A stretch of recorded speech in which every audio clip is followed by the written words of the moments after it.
Hey, all right, y'all.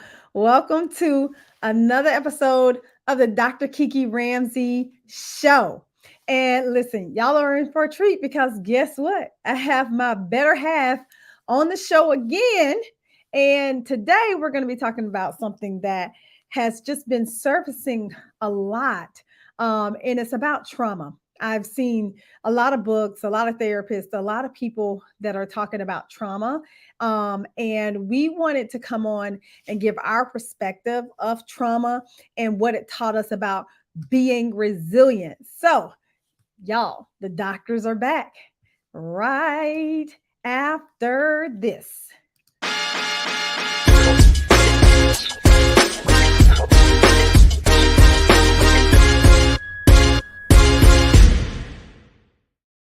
Dr. Ramsey. Hey, hello.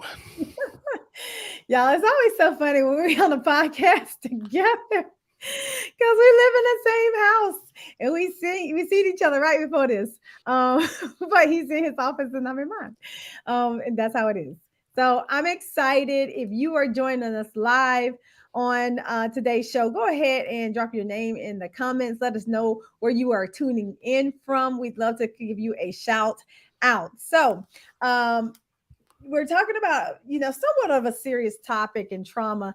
And this has actually come up a lot of times in a lot of couple of conversations that you and I have had recently, and a lot of conversations that you and I've had as it pertains to friends and family. So before we actually jump into that, why don't you kind of just share a little bit about yourself with the audience, because there are some people who don't know who you are. Okay, Dr. Jamil Ramsey, husband of the fabulous Dr. Kiki Ramsey.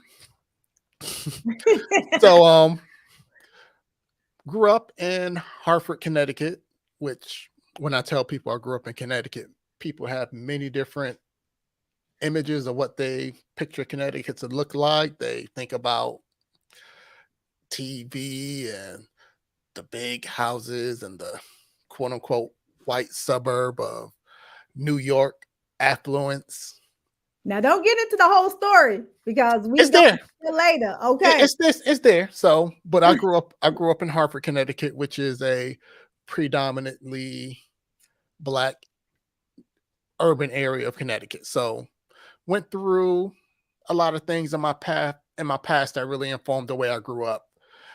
A lot of the things we went through led me to making it to college, getting a couple of advanced degrees, getting married, and starting a family. So for the past 20 years, I've been lucky to be the husband of Dr. Kiki, and that's what I'll hold on for right now. We'll share a little bit later. All right. So right now, just tell them what you do right now so that they at least know that part. Okay, cool. So right now, I wear a couple of hats. Part of my day, I'm a full stack developer with a large consulting firm. And then I'm also a full-time college professor with Life University, teaching in their computer information management technology program. Awesome. He does so many things, y'all. So, all right. So good. All right. So again, what's your biggest superpower? My biggest superpower is strategy, being able to take in a lot of information and manage priorities and compartmentalize. Yes. And I, and that is so very true because I live with you. And you're very strategic. Let me just say that. All right. So we're going to get into it. You and I'm grateful. We met um, in our 20s, of course. So, because as of right now, we've been married for 20 years. We just celebrated our 20th wedding anniversary back in August. And, but we met and our backgrounds were very similar as it pertains to trauma. And as we've been talking about being resilient and having these conversations with people about resilience, it's just been interesting to hear the perspectives of people. And so I know we have a perspective on being resilient, but I first want to like, give people a synopsis of the trauma that we actually experienced in our lives. So why don't you start first and kind of give people a little bit about your background and your history. And remember, we only got 30 minutes. Me and you both can talk. But I want people to get the severity of how we both grew up and how we both ended up in the place that we are right now, being both, PhDs and running, having quite successful careers. All right, so I'll continue my little story about what Connecticut looks like for poor Black people. I grew up in Hartford, like I said, and in a housing project called Stowe Village, which, if anyone lived in Hartford between the 70s and the 2000s, it was the absolute worst housing project in the city, probably in the state, but definitely in the city. So anyone who knew about that place, as a child, I couldn't get dropped off at home. People would drop me off a couple of blocks away from where I wanted to drive through. Mm. We experienced drive-bys, rampant drug selling and abuse, the standards you get within the housing project. Mm. I was one of the lucky few who had a two-parent household. My mother gave birth to my sister when she was 15, and my father was not too much older than her, but he had his own issues. He had kidney failure, so he did dialysis. He was also addicted to heroin. Both were alcoholics. So the standard story of, growing up in depressed neighborhood, depressed housing with parents with substance abuses. But the one thing that I was lucky with is that while they had their traumas and they had their things, they also supplied me with some tools that, helped me move forward. Like, we were in that situation, but they never believed that their children would be stuck there. So Mm. that's the one grace I got out of being in that situation. Oh man. So, you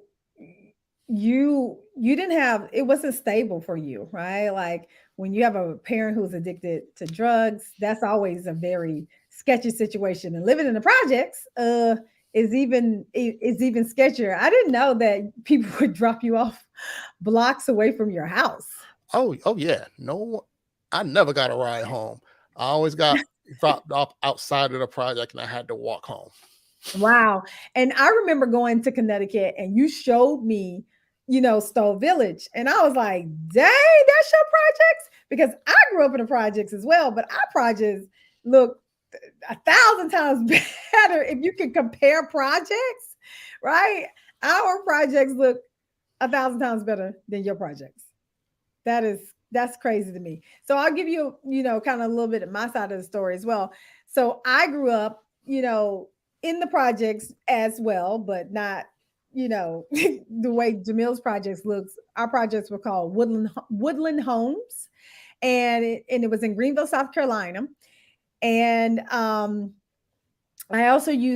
grew up sleeping on a couch in a crack house because my mom, unfortunately was addicted to crack cocaine.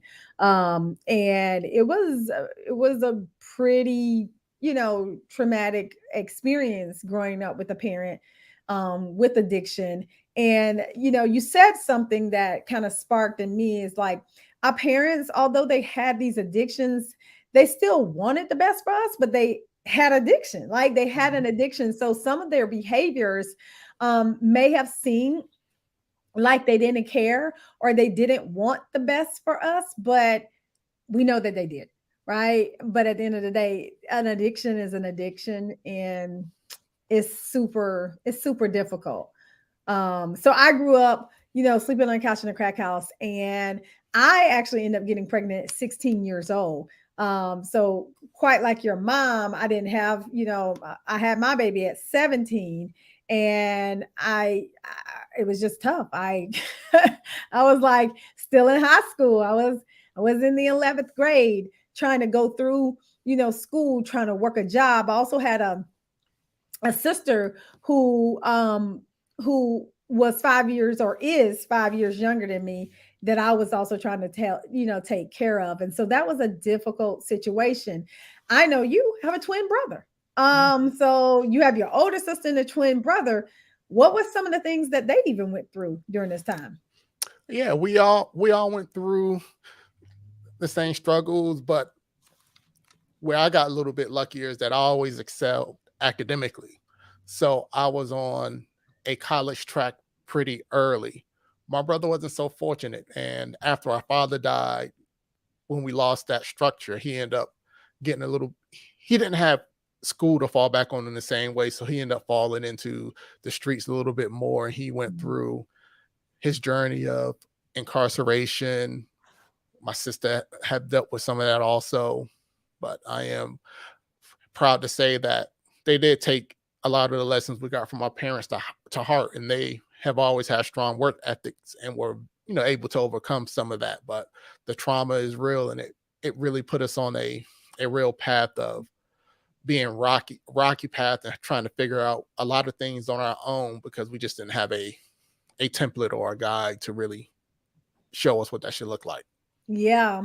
Um, so fast forward, right? Years. Fast forward years. I know for me, it was a very tumultuous road going through to get to the place where we are.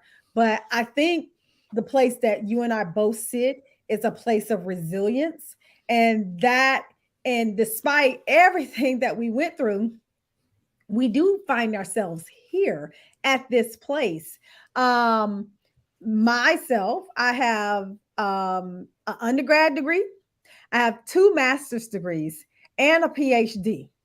I have two successful companies that I run. I have a successful marriage to you of 20 years, and we have three amazing children, right? To me, that's what I consider success.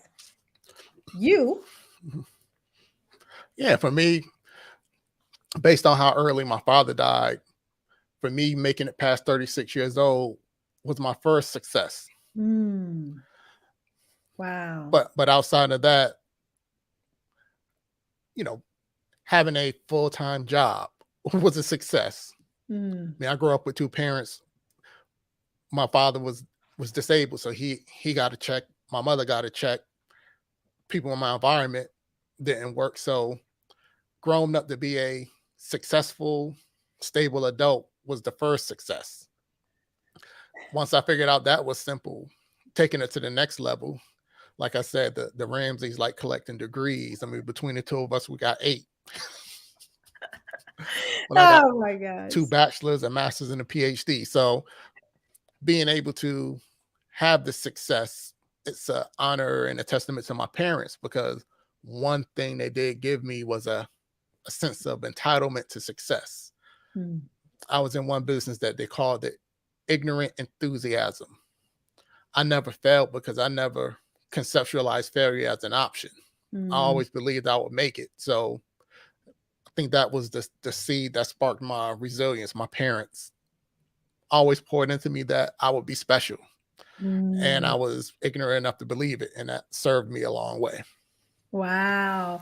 I was going to ask you about the turning point, right? The point, because I really feel like when you are resilient, and resilience, by the way, if you don't know, is the ability to bounce back from setback, right? And the quicker you can bounce back from a setback, the better. That's what resilience means. And so for us growing up in traumatic, childhoods, we had to consistently bounce back from setbacks even throughout our adulthood because we didn't learn, right? We didn't learn a lot of things, from our parents per se, right? A lot of things we had to fend for ourselves and learn from other people. But I think we were both instilled with that thing from our parents that we knew that they cared, and we knew that they wanted us to succeed at the end of the day.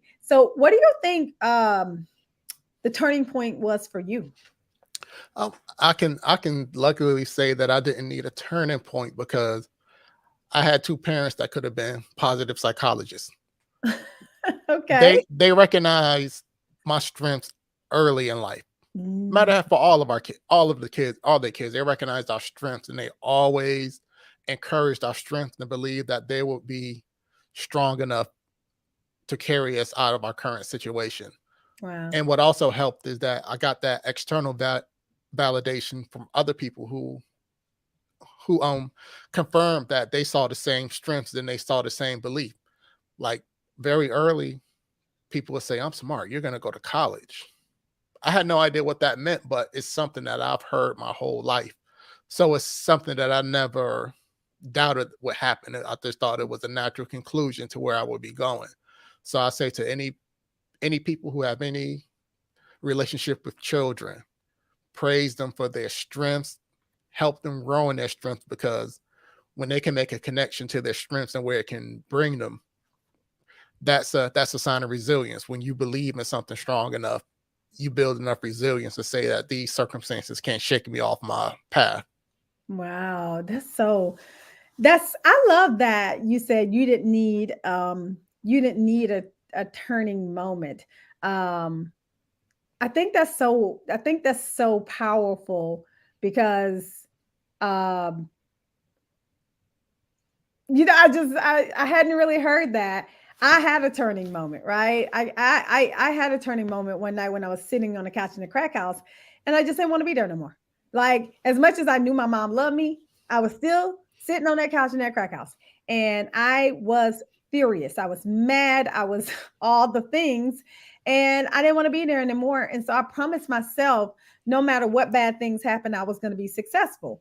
And so for me, that was my turning point. But that pivotal moment, that moment in my life has been the catalyst to carry me through the rest of the storms that I went through, because of course at 10 years old I still got a lot of life to live under my mom's roof.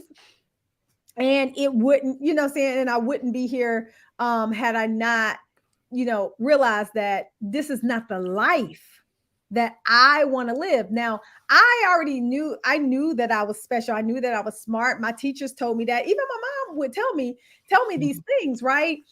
But I wanted so much more. I wanted my mom to be the mom to come to all the functions, to make me do my homework, to do all those things. And she wasn't those things in that sense. And so I felt betrayed. I felt uh like I was missing or lacking something. And so I grew up with a mindset of lack, a mindset of poverty, right? I was told that money doesn't grow on trees.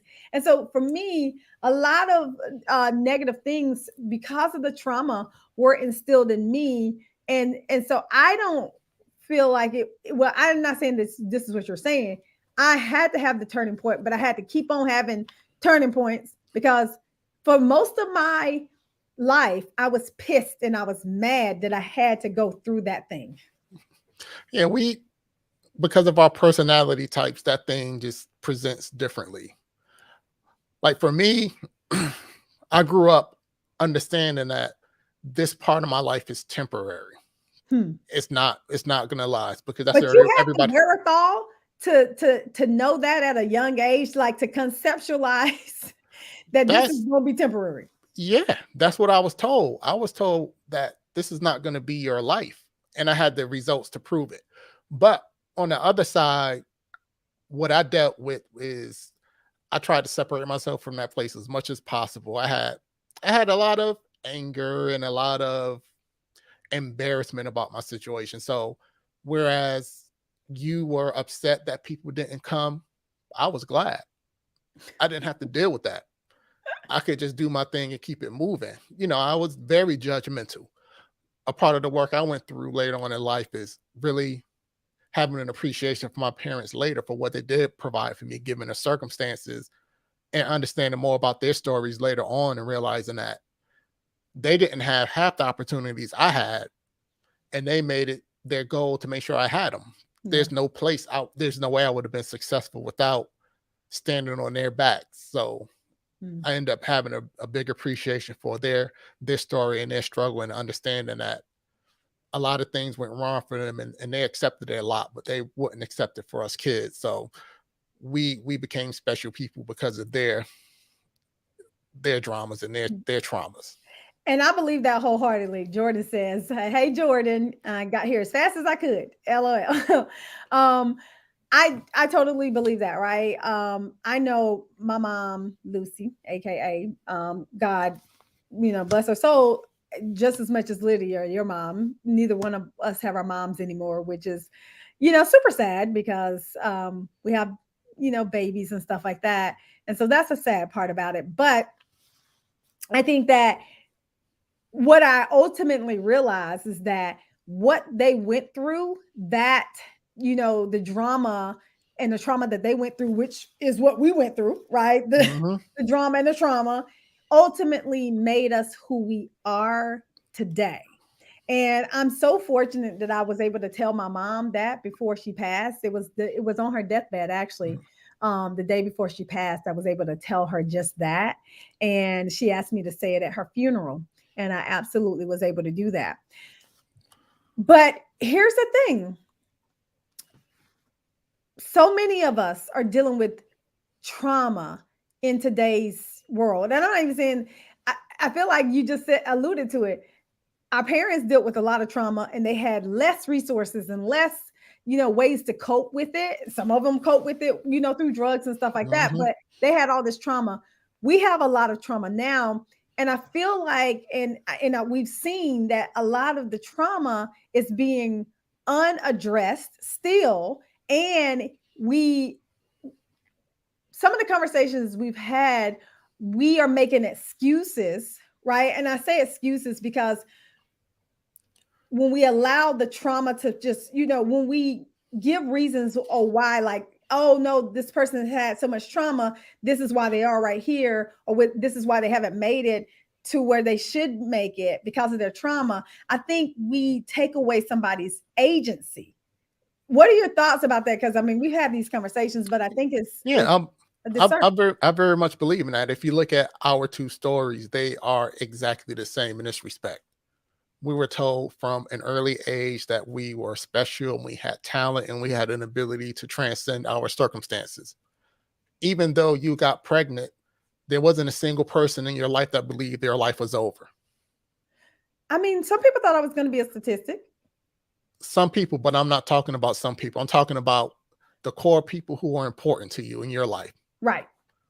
Yeah. I mean, I can guarantee you that there was a large population of Hartford, Connecticut that thought that Jamil Ramsey did not have a chance if they just looked at my name on a sheet. Yeah. But the Yeah. people who I interacted with, the people that knew me, the people who could call my name and I would respond that I knew them, they knew what my capability was. And the same thing with you. Yeah. Your mother didn't think your story was over. Nope. A woman like Brenda Guy didn't think your story was over. There were people who was invested in helping you see the path and see the Absolutely. way forward. And that's the difference. A lot of people, when they run into trauma, that's like the last straw that breaks their back and they just can't make it, because what are you left with without your trauma? Who are you? What is your core identity? Those are the things that if we can focus on that and figure out what that is, trauma is just a circumstance.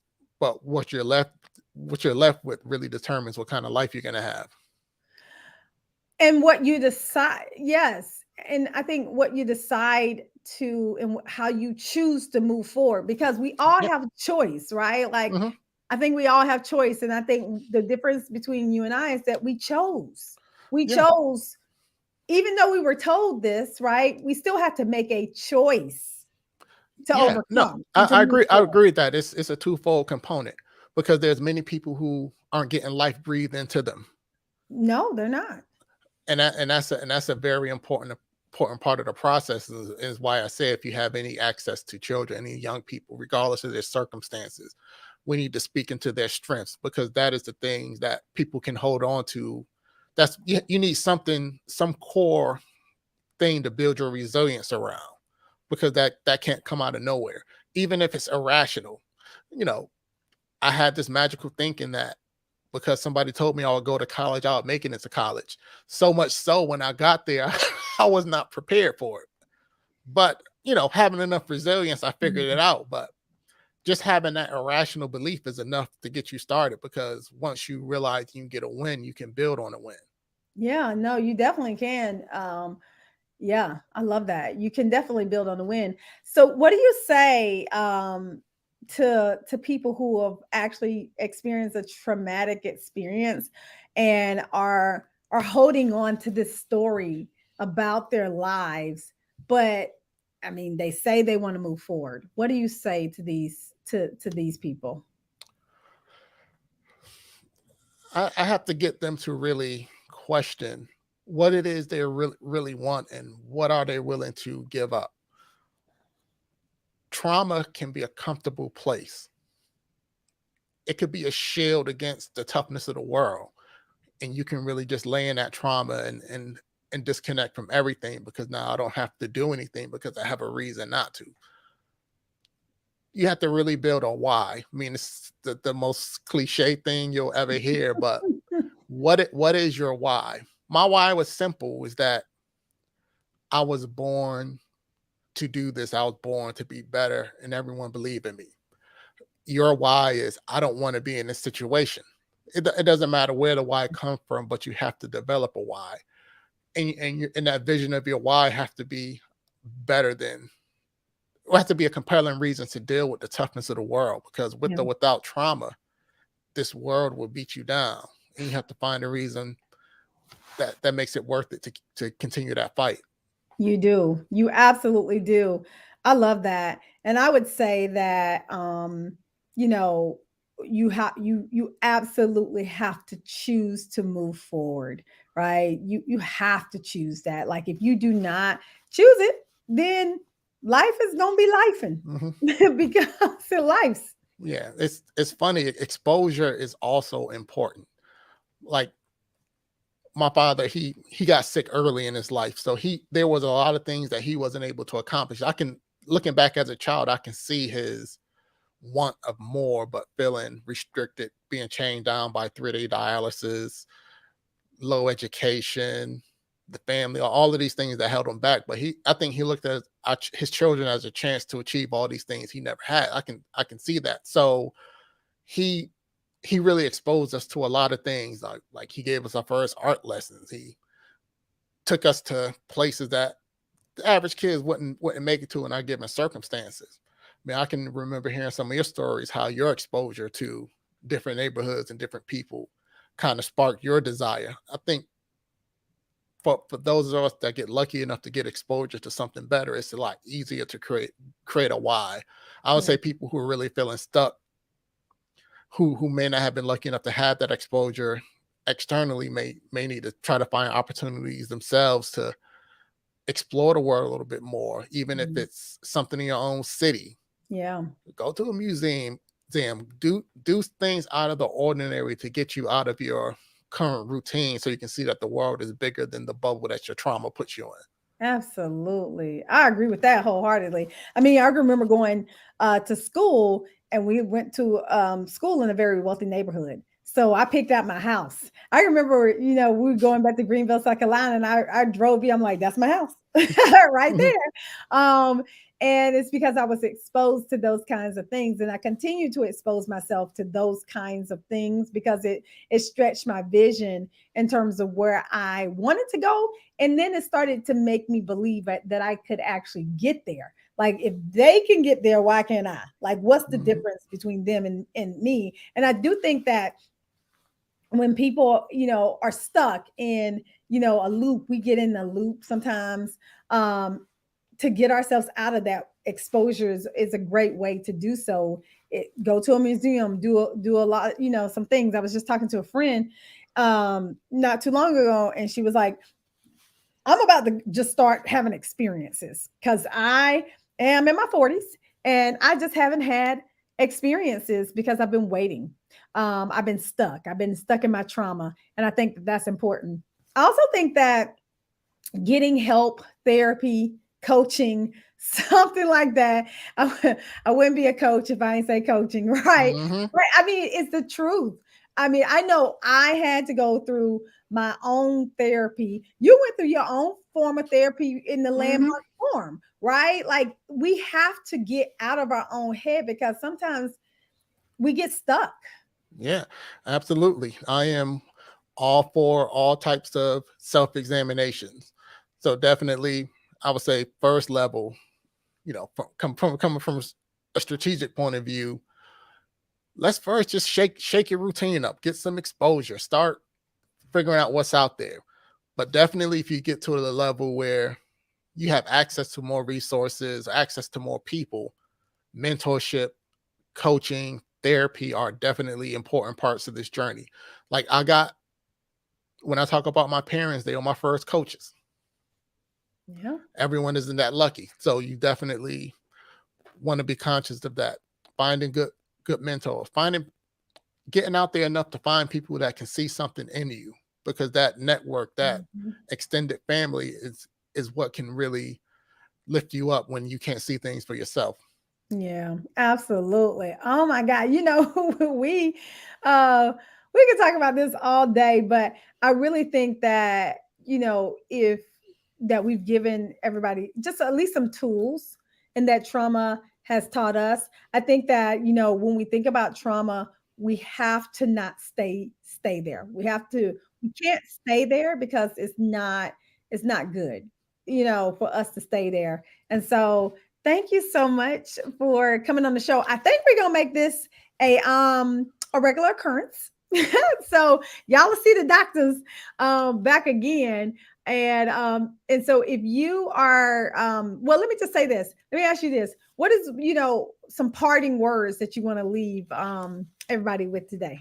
Um, Someone once said to me, I think it was to the both of us, when we asked the person why they was helping us, and they responded with, "I'm a product of help, so I want to help you too."